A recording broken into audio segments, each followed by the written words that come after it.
سورۃ الانفال کی آیت نمبر 7۔ الحمدللہ وکفی وسلام علی عبادہ الذین اصطفی خصوصا علی سید الرسل وخاتم الانبیاء وعلى آلہ واصحابہ الاتقیاء۔ اما بعد فاعوذ باللہ من الشیطان الرجیم، بسم اللہ الرحمن الرحیم۔ وَإِذْ يَعِدُكُمُ اللَّهُ إِحْدَى الطَّائِفَتَيْنِ أَنَّهَا لَكُمْ وَتَوَدُّونَ أَنَّ غَيْرَ ذَاتِ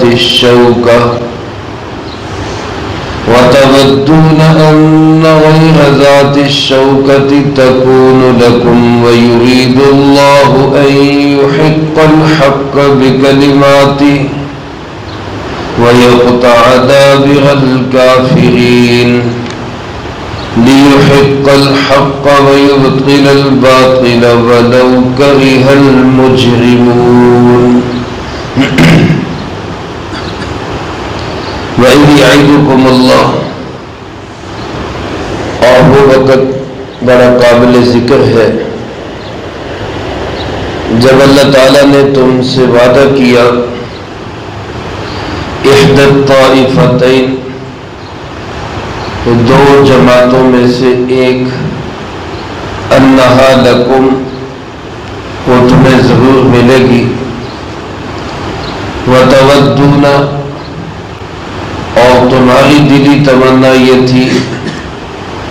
ان غیر ذات الشوکہ تکون لکم، کہ تمہیں وہ جماعت ملے جس میں کانٹا بھی نہ چبھے، ویرید اللہ، اور اللہ رب العالمین کا ارادہ یہ تھا، ان یحق الحق بکلماتہ، کہ وہ اپنے حکم سے حق کو حق ثابت کر دے، وَيَقْطَعَ دَابِرَ الْكَافِرِينَ، اور کافروں کی جڑ کاٹ کے رکھ دے، لِيُحِقَّ الْحَقَّ، تاکہ حق کا حق ہونا سامنے آ جائے، وَيُبْطِلَ الْبَاطِلَ، اور باطل کا باطل ہونا سامنے آ جائے، وَلَوْ كَرِهَ الْمُجْرِمُونَ، اگرچہ اس کو مجرم لوگ ناپسند کرے۔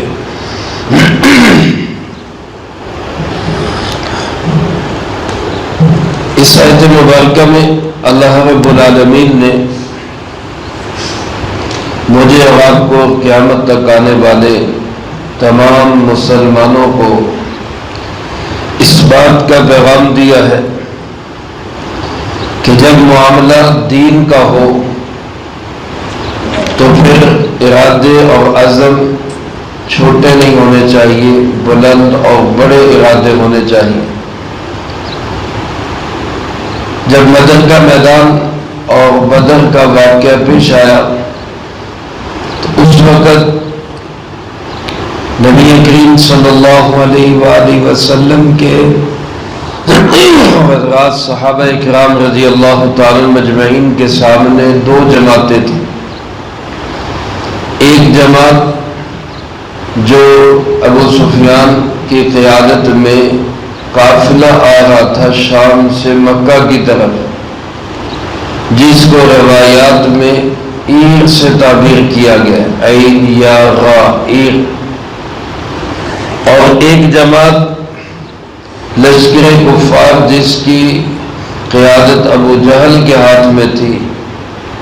جو اپنے اس قافلے کو بچانے کے لیے مسلمانوں پہ حملہ آور ہو رہا تھا۔ ایک یہ جماعت تھی جو مکہ سے مدینہ منورہ کی طرف آ رہی تھی۔ اللہ پاک نے اپنے حبیب کبریا جناب محمد مصطفیٰ صلی اللہ علیہ وآلہ وسلم کے واسطہ سے بذریعہ وحی مسلمانوں کو یہ خوشخبری دی کہ دو جماعتوں میں سے ایک پہ تمہیں ضرور قابو ملے گا، یا قافلہ ملے گا، یا لشکر کفار پہ تمہیں اللہ غلبہ عطا کرے گا۔ اب جب یہ دو جماعتیں، دو صورتحال سامنے تھی تو فطرتی بات ہے، ظاہر سی بات ہے، انسان کیا چاہے گا کہ جہاں لڑائی بھڑائی کم ہو وہ مل جائے۔ اب قافلے کا مقابلہ تھا تو وہاں پہ صرف 40 لوگ تھے لڑنے والے، اور ادھر لشکر کفار جو تھا وہ کم و بیش 1000 کی تعداد میں تھا، جو تمام تر اس وقت کے اسلحے سے لیس تھا۔ تو اب صحابہ اکرام میں سے بھی بعض حضرات کے دل میں یہ خیال آیا کہ یہ عید سے اور تجارتی قافلے سے مقابلہ ہو جائے تو یہ بہتر ہے، اس میں مشقت کم ہوگی، لڑائی کم لڑنی پڑے گی، مال غنیمت زیادہ ملے گا۔ جبکہ اللہ رب العالمین اور خود نبی کریم صلی اللہ علیہ وسلم اور بڑے صحابہ یہ حضرات یہ چاہتے تھے کہ مقابلہ ہو لشکر سے، اور میدان میں شکست ہو اس لشکر کفار کو، اور دنیا کے سامنے یہ دھاک بیٹھ جائے کہ مسلمان بے سر و سامانی کے عالم میں بھی اللہ کے حکم سے غالب آ جاتے ہیں۔ اللہ پاک اسی بات کو بیان کرتے ہوئے فرما رہے ہیں اذ یعدکم اللہ، جب اللہ نے تم سے وعدہ کیا احدی الطائفتین انہا لکم، کہ دو گروہوں میں سے ایک تمہیں ضرور ملے گا۔ دو گروہوں سے مراد ایک تجارتی قافلہ اور دوسرا گروہ لشکر کفار۔ وتودون، اور تم یہ چاہتے تھے، یہاں سب صحابہ کی یہ تمنا نہیں تھی لیکن کچھ حضرات کی تھی، لیکن اللہ پاک نے گویا اس پہ تنبیہ کر دی کہ یہ کم ہمتی کی بات ہے۔ آپ علیہ الصلوۃ والسلام کی عام عادت مبارکہ یہ تھی کہ جب کوئی دنیاوی کام سامنے آتا تو آپ دونوں کاموں میں سے آسان کو اختیار کیا کرتے تھے، لیکن جہاں دین کا تقاضا آئے تو وہاں آسانی، سہولت، کم ہمتی، بزدلی یا آرام طلبی کو اپنا معیار بنانا یہ کسی طرح بھی مناسب نہیں، بالخصوص اس جماعت کے لیے جو بعد میں آنے والی ساری امت کے لیے گویا کہ قائدانہ حیثیت رکھتی تھی۔ اس لیے اللہ پاک نے اس پہ تنبیہ فرمائی کہ تمہاری خواہش یہ تھی کہ ان غیر ذات الشوکہ، کہ جس میں کانٹا بھی نہ چبھے وہ تمہیں مل جائے، تکون لکم، لیکن وَيُرِيدُ اللہ، اللہ کیا چاہتے تھے کہ حق کو باطل سے ٹکرایا جائے اور پھر باطل کا بھیجا اڑا دیا جائے۔ وَيُرِيدُ اللَّهُ أَن يُحِقَّ الْحَقَّ بِكَلِمَاتِهِ، اللہ یہ چاہتے تھے کہ حق کا حق ہونا اپنے حکم سے ثابت کر، کہ ابو جہل بھی جب مکہ سے روانہ ہوا تو غلاف کعبہ پکڑ کے اس نے دعا کی، اور دعا میں بھی یہ نہیں کہا کہ اللہ ہمیں فتح دے دے، بلکہ اپنے آپ کو اس قدر حق پہ سمجھ رہا تھا کہ دعا میں یوں کہتا کہ ہم میں سے اور محمد صلی اللہ علیہ وسلم میں سے جو حق پہ ہے اس کو فتح دے۔ اللہ تعالیٰ نے بتا دیا بھی حق پہ کون ہے، فتح کن کو ملے۔ تو اللہ یہ چاہتے تھے کہ حق والوں کا حق اپنے حکم سے ثابت کر دے، وَيَقْطَعَ دَابِرَ الْكَافِرِينَ، اور کافروں کی جڑ کو کاٹ کے رکھ دے۔ چنانچہ بدر کی فتح آج تک مسلمانوں کے لیے وہ عظیم خوشخبری ہے جس کو کفر یاد کرتا ہے تو سوچ میں پڑ جاتا ہے کہ مسلمانوں سے لڑے کہ نہ لڑے۔ فرمایا لِيُحِقَّ الْحَقَّ، تاکہ حق کا حق ہونا واضح ہو جائے، وَيُبْطِلَ الْبَاطِلَ، اور باطل کا باطل ہونا واضح ہو جائے، وَلَوْ كَرِهَ الْمُجْرِمُونَ، چاہے مجرم لوگ اس کو ناپسند بھی کریں۔ یار سوال یہ ذہن میں آتا ہے کہ اللہ پاک کو تو پہلے سے علم ہے کہ لشکر کفار سے مقابلہ ہوگا، پھر مسلمانوں کے سامنے یہ دو آپشن کیوں رکھے گئے؟ تو علماء نے اس میں بہت ساری حکمتیں لکھی ہیں۔ ایک بڑی حکمت یہی ہے کہ یہاں مسلمانوں کا امتحان مقصود تھا کہ یہ کس طرف جاتے ہیں۔ بعض مسلمان جب کم ہمتی کی طرف گئے تو اللہ پاک نے اس پہ تنبیہ کر دی، اور اس کو کسی نے یوں کہا،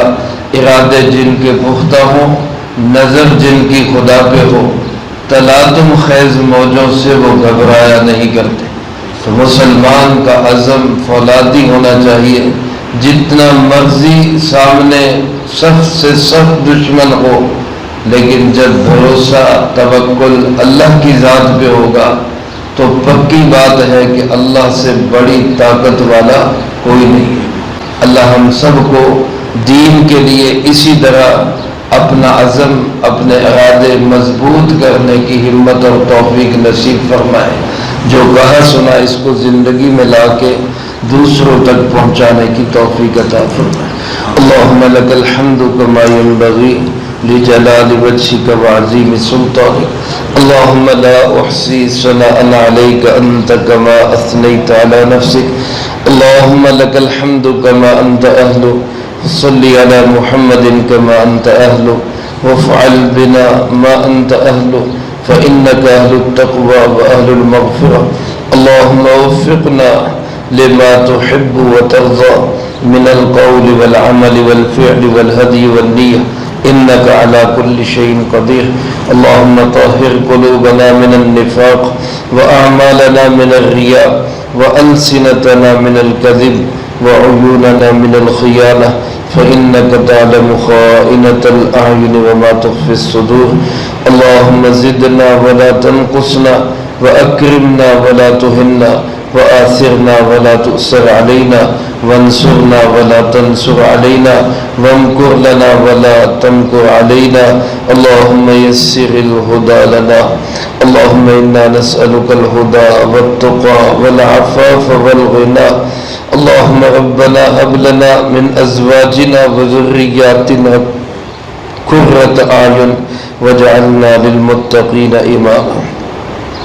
رب ارحمهما كما ربياني صغيرا، رب ارحمهما كما ربياني صغيرا، رب ارحمهما كما ربياني صغيرا، اللهم ربنا تقبل منا إنك أنت السميع العليم وتب علينا إنك أنت التواب الرحيم، صلى الله تعالى على خير خلق